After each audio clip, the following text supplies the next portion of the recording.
She was halfway out the door when his voice stopped her cold. "Where are you going dressed like that?" She turned to face her boss, Korea's most dangerous crime lord, standing in the hallway with an expression she'd never seen before.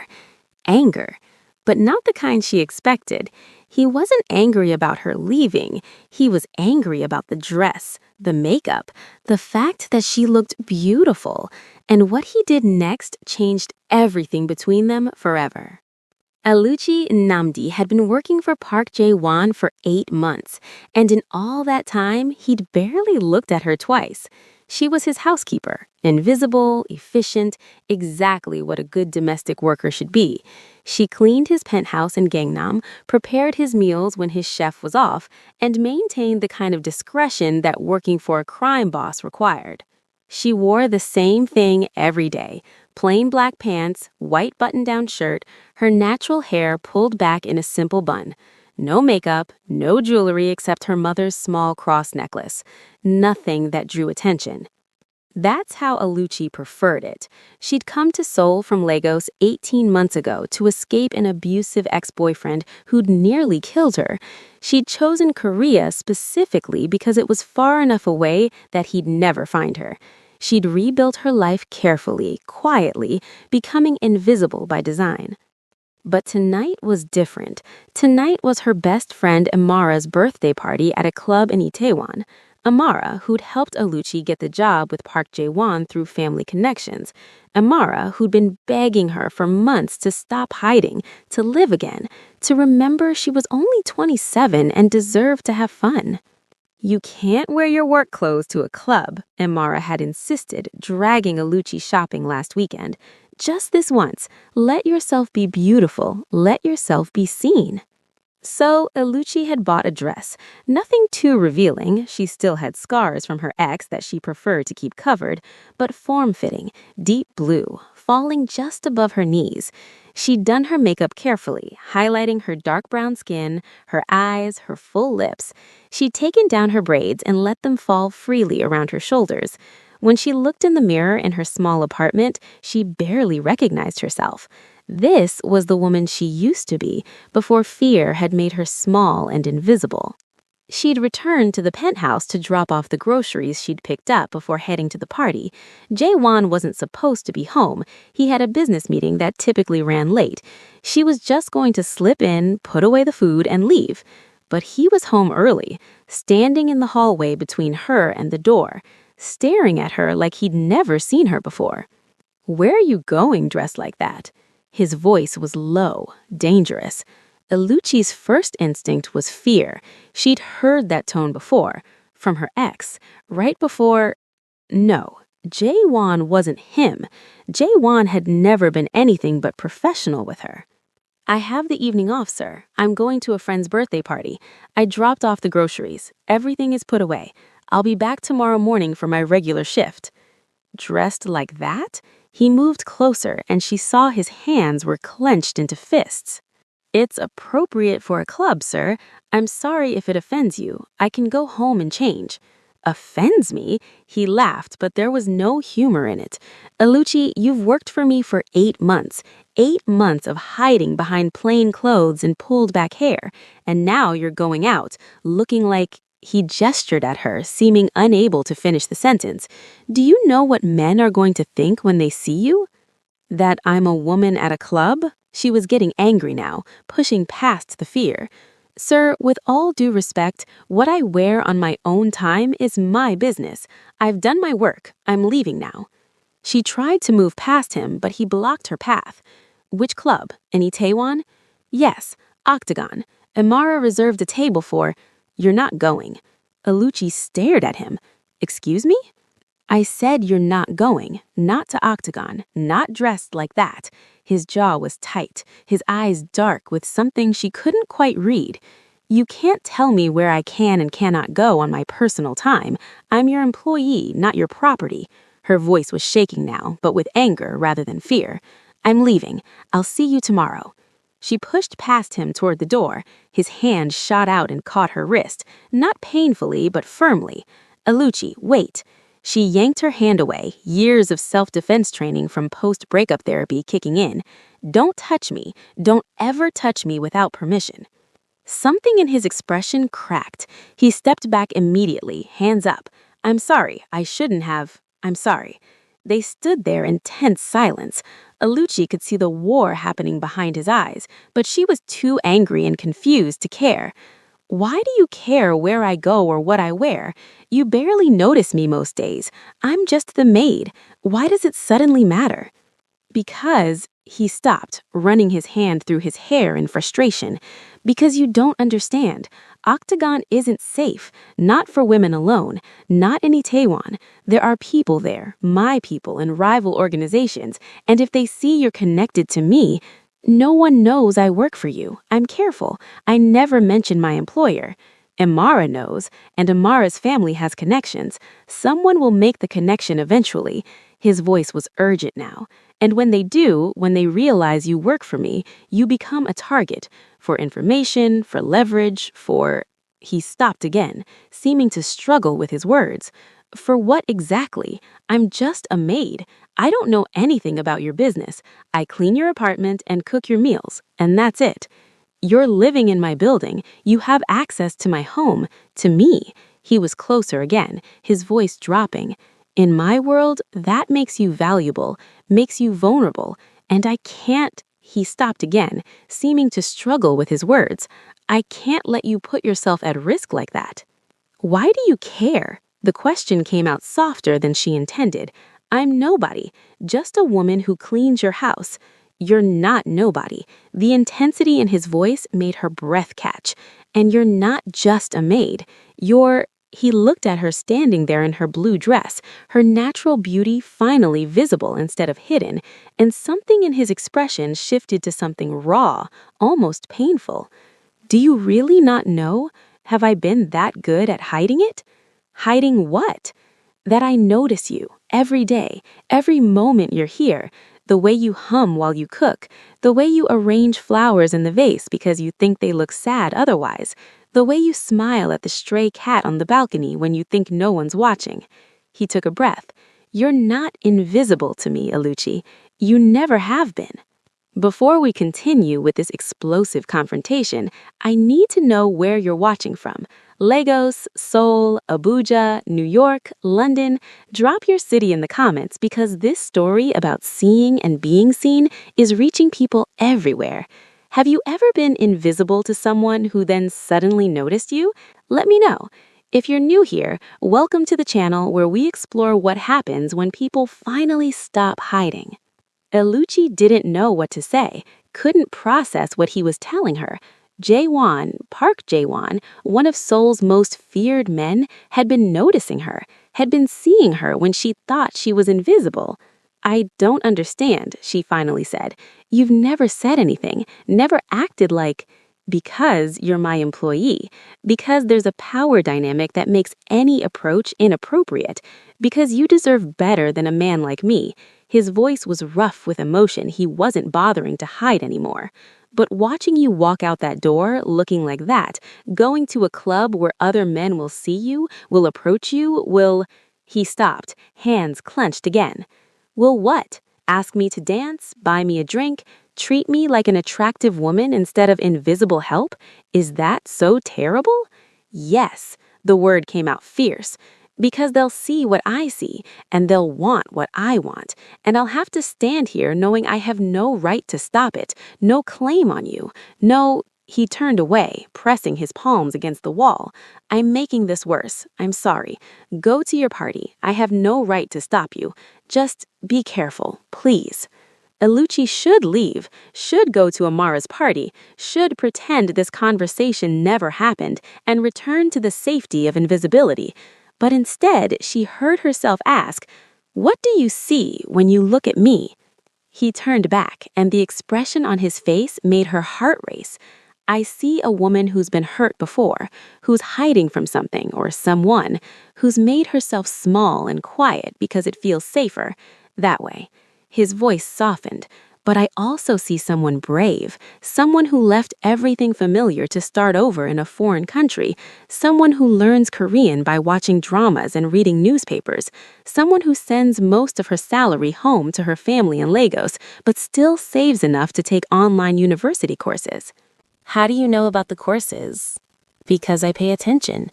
Because I wanted to know everything about you, but couldn't ask without making things weird. He smiled slightly. Apparently, I made things weird anyway. You did. But Alucci was smiling too, despite everything.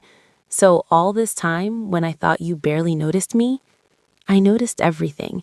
The way you take your tea with milk and 2 sugars, the way you avoid eating meat on Fridays because your grandmother taught you that, the way you call your mother every Sunday morning and speak in rapid Igbo that I can't understand but love listening to anyway. He took a step closer. I notice you, Alucci. Too much. It's becoming a problem. What kind of problem?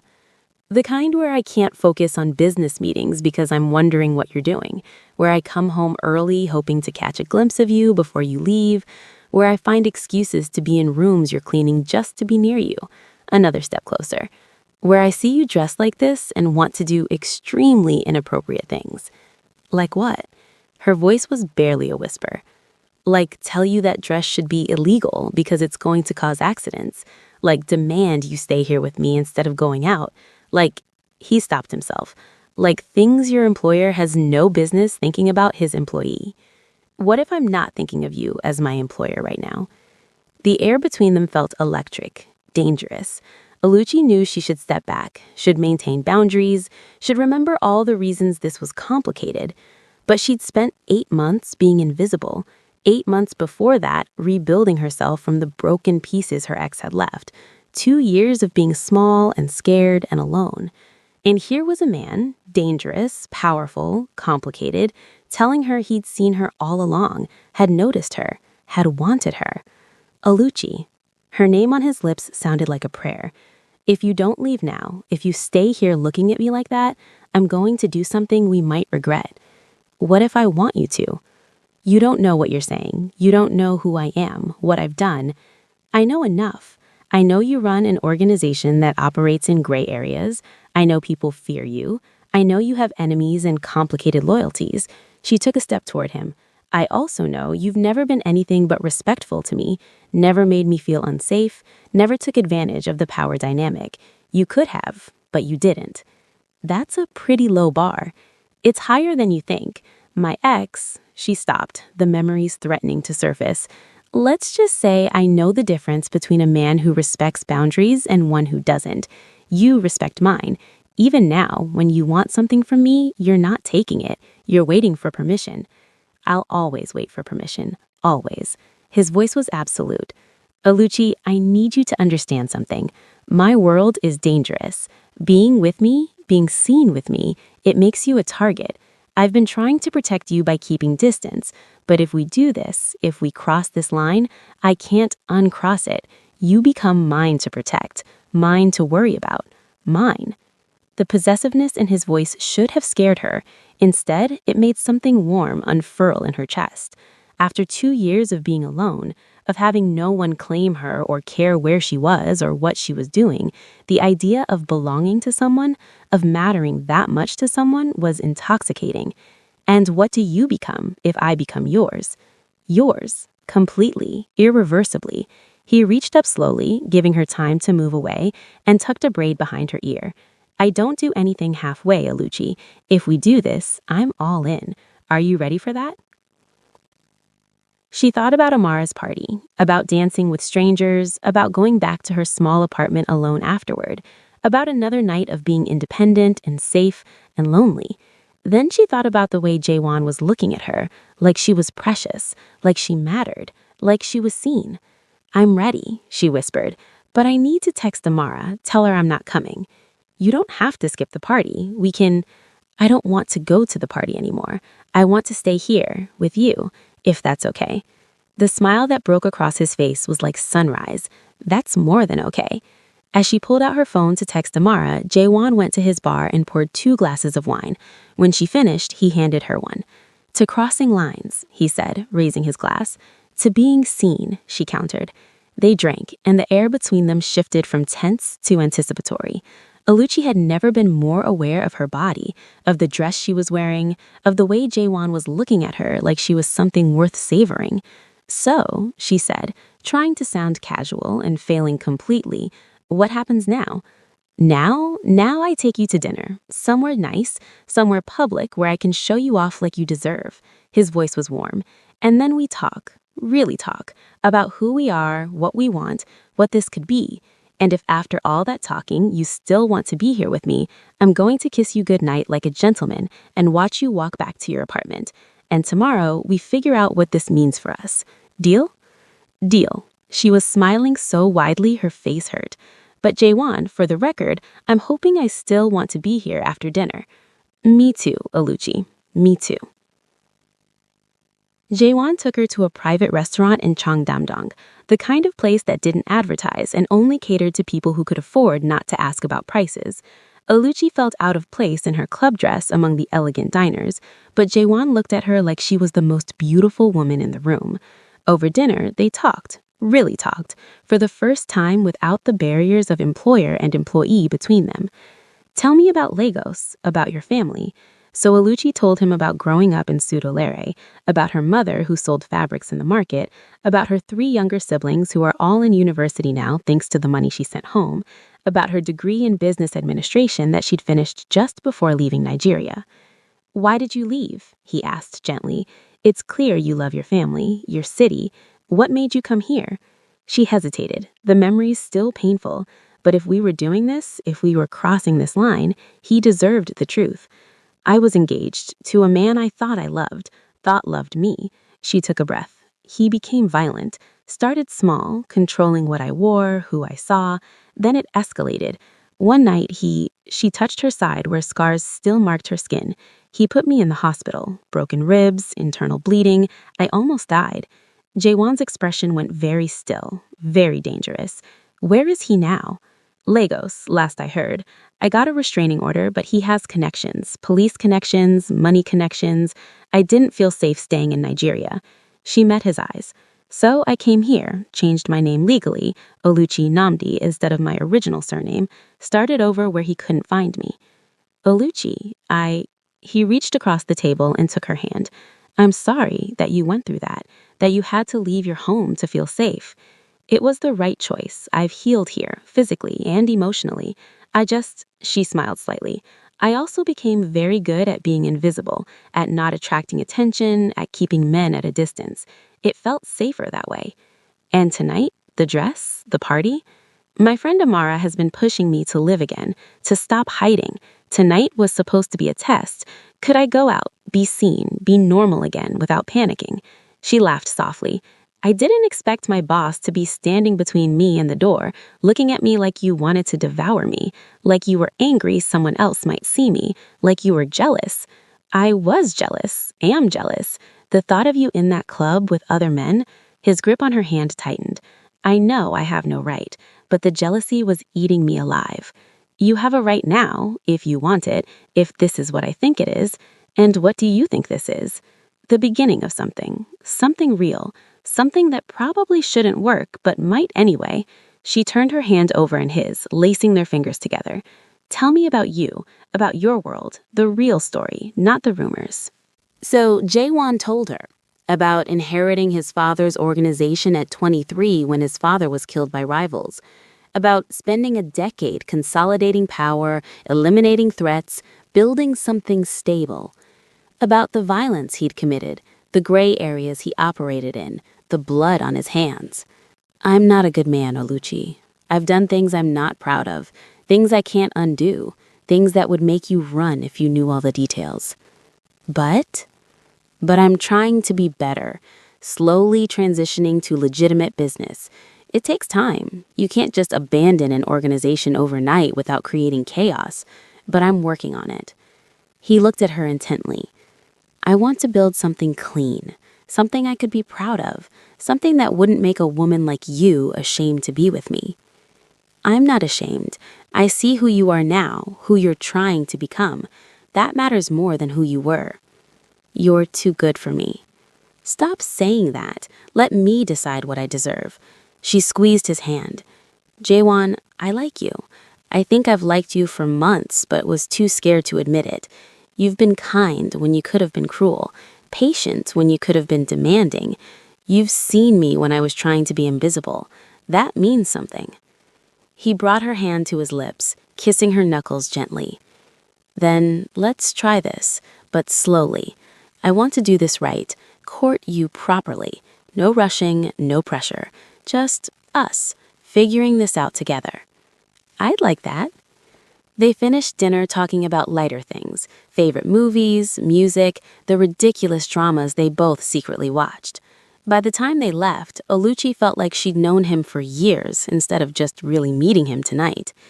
He drove her home himself, no driver, just them in his car. When they reached her apartment building, he walked her to her door like he'd promised. This is good night, he said, standing in her doorway, even though I don't want it to be. Me either, but you're right. Slow is good, slow is smart. Can I see you tomorrow? Not as your employer, as this, whatever this is. Yes, but I'm still coming to work, still doing my job. Oh, Lucci, you don't have to. I need to, for me. I need to maintain something normal while we figure this out, and I'm good at my job. I like taking care of your home. Let me keep doing that. Okay, but you're getting a raise, a significant one. You were already underpaid before I had feelings for you. Now you're definitely underpaid. Accept it gracefully. She laughed. Fine, but you're not allowed to buy me expensive things just because you can. Deal? I make no promises, but I'll try to restrain myself. He reached up and cupped her face gently. May I kiss you goodnight? Just once? Yes. The kiss was soft, reverent, nothing like the hungry desperation from earlier. It was a promise, a beginning. When they broke apart, both were smiling. Good night, Oluchi. Good night, Jaewon. She watched him walk back to his car, and for the first time in 2 years, she felt like maybe, just maybe, she could have something good again. If you're feeling this story, if you're rooting for Oluchi and Jaewon, hit that subscribe button right now, because what happens next will test their new relationship in ways neither expected. Drop a comment. Have you ever hidden yourself to feel safe? Have you ever had someone see you when you thought you were invisible? Let me know your thoughts. The next few months were complicated and wonderful in equal measure. Oluchi continued working for Jaewon during the day, cleaning, cooking, maintaining the professional boundaries that felt safer in daylight. But in the evenings, when the sun set and the penthouse became just a home rather than a workplace, they were something else, something new. They took it slowly like he'd promised. Dates at quiet restaurants, walks along the Han River, movie nights on his couch where they'd fall asleep tangled together watching terrible action films. He introduced him to Korean culture, taught him about hansik and traditional ceremonies. She introduced him to Nigerian music and food, teaching him how to make jollof rice and laughing when he burned it spectacularly. I run a criminal organization, but I can't cook rice, he said ruefully, staring at the scorched pot. That's why you hired me. Clearly you needed help. I hired you because you were the only applicant who didn't seem terrified of me. The cooking was a bonus. They learned each other's rhythms, preferences, boundaries. He learned that sudden movements near her face made her flinch, a remnant of her ex. She learned that he had nightmares about his father's death that left him gasping awake at 3 a.m. They held each other through the difficult moments, building trust piece by piece. But keeping it secret became harder. Amara suspected immediately. You skipped my birthday party, you who never breaks plans, and then suddenly you're glowing and happy and mysterious? Amara cornered her at a cafe. Spill. I'm seeing someone. Who? It's complicated. He's my employer. Amara's eyes widened. Park Jaewon? You're dating Park Jaewon? We're taking it slow, seeing where it goes. And Amara, you can't tell anyone yet. Not yet. It's too new, too fragile. Girl, that man is dangerous, like actually dangerous. Are you sure about this? No, but I want to try anyway. Oluchi smiled. He makes me feel safe, seen, like I matter. That's worth the risk. The real test came 3 months in when Jaewon's business world collided with their relationship. He'd been negotiating with a rival organization about territory, a tense situation that had everyone on edge. The meeting was supposed to be at neutral ground, but the rival boss suggested Jaewon's home instead. "Show of good faith," the man had said. "Prove you're not afraid." Jaewon agreed before thinking about the implications, before remembering that Oluchi would be there, working, visible. The rival boss arrived with his team, and the moment he saw Oluchi serving tea, his eyes lingered too long. "Who's this beautiful woman?" he asked in Korean, assuming she wouldn't understand. "My housekeeper," Jaewon replied coolly. "Just a housekeeper? She's stunning. African?" "Nigerian, and not your concern." Jaewon's voice had gone cold, dangerous. "Touchy. Maybe she's more than just a housekeeper?" The man laughed. "Be careful, Park. Mixing business and pleasure is dangerous." Oluchi felt the tension in the room spike.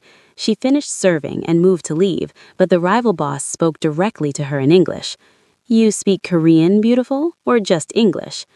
"Both," Oluchi said, keeping her voice neutral. "Excuse me, I have work to finish."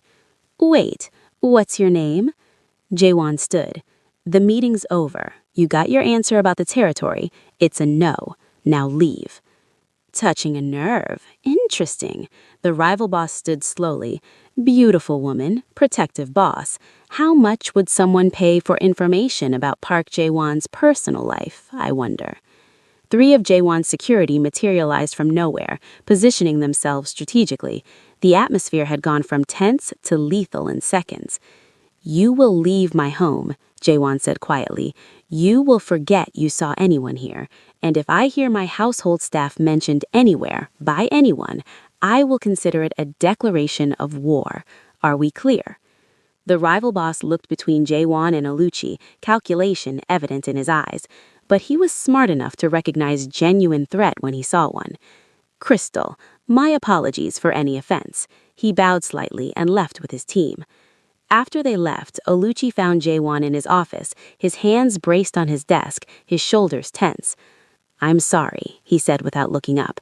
"I should have sent you away before they arrived, should have protected you better." "I'm fine. He didn't do anything except look."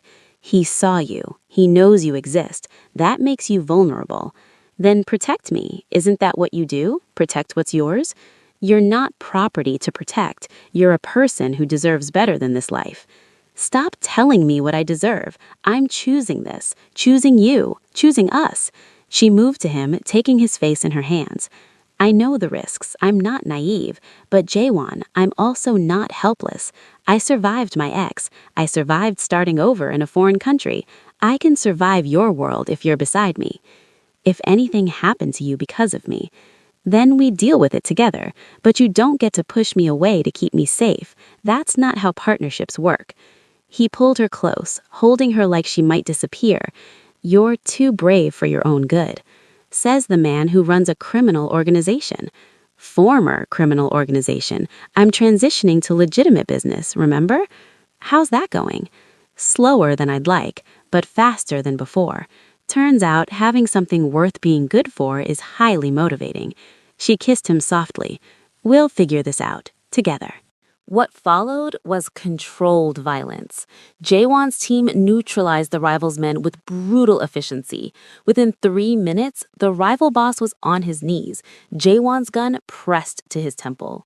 "You touched her, threatened her. That was your last mistake." "Wait, we can negotiate. I'll give you anything." "There's nothing you have that I want, except your promise that you and your organization will never operate in Seoul again. You're done, retired, effective immediately. If I see you, hear your name, even think you're still in the city, I will end you. Are we clear?" The man nodded frantically. "Clear, perfectly clear." Jaewon let him go, and the rival scrambled away like the coward he was. Then Jaewon was at Oluchi's side, cutting her bonds, checking her for injuries. "Are you hurt? Did they hurt you?" "I'm okay. Shaken, but okay." She threw her arms around his neck as soon as she was free. "You came for me." "Always, Always, Alucci. I will always come for you. He pulled back to look at her face, his hands shaking as they touched her cheeks, her hair, assuring himself she was really unharmed. This is my fault. You should have what? Locked me away? Pushed me out of your life? That's not living. That's existing in fear. She kissed him, hard and desperate. Take me home. Take me home and hold me, and let's forget this happened. The police will need statements. Your people can handle it. Please. I just need you right now. He carried her to his car, refusing to let her walk even though she was capable, drove them back to the penthouse, ran her a bath, and sat beside it fully clothed, holding her hand the entire time. I'm quitting, he said suddenly. The organization, all of it. I'm walking away completely. This ends now. Jaewon, I can't do this anymore. Can't put you at risk. Can't live knowing that being with me makes you a target. His voice broke. I love you too much to keep doing this. Oluchi sat up in the bath, water streaming down her. You love me? God, yes, desperately, completely. I've been trying not to say it, trying not to make this harder, but yes, I love you, Oluchi, which is why I love you too. And you're not leaving the organization because of me. You're transitioning it because it's the right thing to do, because you want to build something better. Do it for that. Do it for us. But don't do it from fear. He took you right off the street. You could have died. But I didn't. You saved me. And now we learn from this, get better security, make better choices. But we don't let fear win. We're stronger than that. He kissed her hands, her face, her lips. How are you so brave? Because I've already lost everything once. I've already rebuilt from nothing. This, she gestured at herself, at him, at their situation, this is worth fighting for. You're worth fighting for. I don't deserve you. Stop saying that and just love me. That's all I need. That I can do. That I will do. Every day for the rest of my life, if you'll let me. 6 months later, Jaewon's organization had fully transitioned to legitimate business. He'd taken significant financial hits making it happen, cutting ties with anyone who wouldn't go clean, divesting from questionable operations. But he'd done it, was doing it, building something new. Oluchi had quit being his housekeeper and accepted a position as operations manager for his new legitimate corporation. She was good at it. Her business degree and sharp mind perfectly suited to the role. They worked together during the day and went home together at night to an apartment they'd bought together in a building far from the penthouse that held too many complicated memories. On the anniversary of the night she tried to go to Amara's party, the night everything changed, Jaewon took her back to that first restaurant where they'd had their first real date. Full circle, he said, holding her hand across the table. A year ago, I nearly lost you before I even had you, nearly let you walk out that door because I was too proud to admit I wanted you to stay. A year ago, I was still hiding, still scared, still thinking I had to be invisible to be safe. She kissed him, hard and desperate. Take us year. Take you year I was still hiding, still scared, still thinking I had to be invisible to be safe. She kissed him, hard and desperate. You taught me I could be seen, could be vulnerable, could love again without it destroying me. You taught me I could be more than my father's legacy, could choose a different path, could build something worth being proud of. He took a breath, which brings me to something I need to ask you. He pulled out a ring box and Oluchi's breath caught. Oluchi Namdi, you walked into my life pretending to be someone you weren't, hiding all your brilliance and strength behind cleaning supplies and professional distance. But I saw you anyway, couldn't help but see you. And once I really saw you, the real you, I couldn't look away. He opened the box. The ring was stunning. Nigerian emeralds and Korean diamonds merged into something uniquely theirs. You saved me, not from danger or rivals or business problems. You saved me from myself, from becoming my father, from thinking power and fear were all I could have. You showed me love was possible, was worth the risk, was worth everything. He got down on one knee right there in the restaurant, just like that first night. Marry me. Build a life with me. Let me spend every day proving that you made the right choice when you walked through that door in a blue dress and made me forget how to be cold. Please, Alucci, marry me." She was crying, laughing, nodding before he even finished. "Yes, yes, of course, yes. I love you. I choose you. Every day I choose you." He slipped the ring on her finger and kissed her, while the entire restaurant burst into applause. When they finally broke apart, both were grinning like idiots. "You know what this means, right?" Alucci said. "You're going to have to come to Legos and meet my family, face my mother, get interrogated by my siblings. I face down rival gangs. Your family can't be worse than that. You haven't met my mother. She's terrifying. Then I'll be extra polite and respectful and hope she doesn't hate me. She won't. She'll love you because you love me, because you make me happy, because you see me." She kissed him again. That's all she ever wanted from me. To be seen, to be loved, to be safe. "I'll keep you safe. Always. That's my promise." They were married 6 months later, in a ceremony that blended Nigerian and Korean traditions. Oluchi wore traditional Nigerian attire and a hanbok, changing between the two ceremonies. Jaewon wore both as well, looking slightly overwhelmed but determined. Her family flew in from Lagos, her mother, her siblings, aunts and uncles and cousins who all wanted to meet the Korean man who'd won Aluchi's heart. Jaewon's remaining business associates came, along with his mother, who wept through the entire ceremony. "My son was so cold, so hard, like his father. I thought I'd lost him to that life. But you brought him back, made him human again. Thank you." "He was always human. He just needed someone to see it. And you saw him, just like he saw you." 3 years later, Alucci stood in her office at Kane Corporation, the fully legitimate business that had grown from Jaewon's crime empire. She was COO now, overseeing operations across Seoul. Her business degree had finally found its purpose. Their daughter, Chioma, good God, in Igbo, was 2 years old and the light of both their lives. She had Aluchi's eyes and Jaewon's determination, and she was already showing signs of having both parents' stubborn streak. Jaewon entered the office with Chioma on his hip, the little girl laughing as he made silly faces. "Your daughter," he said to Aluchi, "has decided that nap time is negotiable." "My daughter? She's your daughter when she's being stubborn. She gets that from you. She gets that from both of us, and we both know it." He kissed her over Chioma's head. "Remember when you tried to sneak out to a party in a blue dress? Remember where I stood in the hallway looking jealous and angry and couldn't figure out how to tell you I loved you? Best awkward confrontation of my life. Mine too. Though I do wonder sometimes, what if I'd just gone to that party? What if I'd left? Then I would have spent the entire night worried about you, would have shown up at the club like a jealous idiot, would have found some other dramatic way to tell you I couldn't stand the thought of you with anyone else." He wrapped his arms around them both. "We were inevitable, Aluchi. One way or another, we would have found our way here." "You think so?" "I know so, because you saw me and I saw you.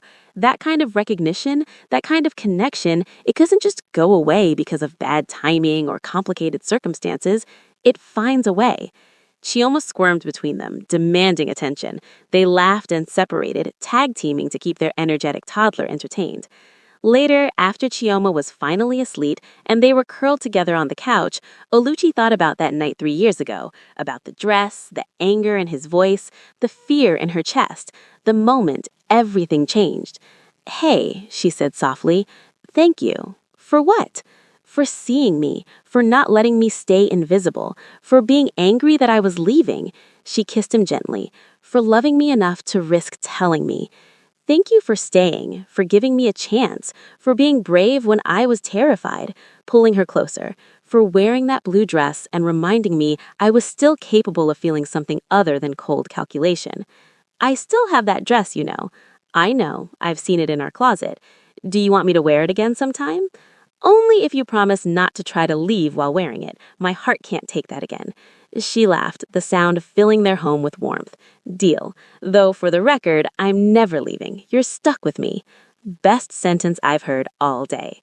They sat there in comfortable silence, two people who'd found each other against all odds.